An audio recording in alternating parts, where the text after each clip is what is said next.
Araf, high Araf, এই যে বাবা, উঠে যাও বাবা। গুড মর্নিং বাবা, উঠে যাও। দেখো তো মা তোমার হাতে কি দিয়েছি সকাল সকাল। Yes, chocolate. এই তো আরাফ বাবু রেডি হয়ে গেছে, একটু পরেই বন্ধুরা জানতে পারবে আরাফ কোথায় যাচ্ছে। আজকে তোমাদের সাথে আমরা একটি মিনি ব্লগ শেয়ার করব। যতক্ষণ পর্যন্ত না জানতে পারছে আরাফ কোথায় যাচ্ছে, ততক্ষণ পর্যন্ত আমার একটু বকবকানি আর আরাফের ঘোরাঘুরি দেখতে থাকো তোমরা। সো আরাফ চলে যাচ্ছে রিক্সায় করে। আরাফ কিন্তু রিক্সাটা খুব পছন্দ করে, কারণ রিক্সায় খোলামেলা লাগে, আরাফের কাছে এটা খুব এনজয়েবল লাগে। সাথে কিন্তু ওয়াটার পট নিয়েছে, গরমে কেউ পানি সাথে নিতে ভুলবে না, কারণ বাচ্চাদের হচ্ছে পানিটা খুব বেশি প্রয়োজন।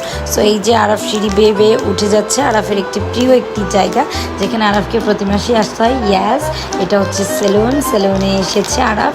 সেটা হচ্ছে আরাফ হচ্ছে আজকে হেয়ার কাট দিবে, সেজন্য এসেছে। এই ছোটোবেলা থেকে আরাফ এখানে চুল কাটছে, যার কারণে এটা আরাফের খুব ভালো লাগে। এই যে আরাফটা চুল কেটে ফেললো।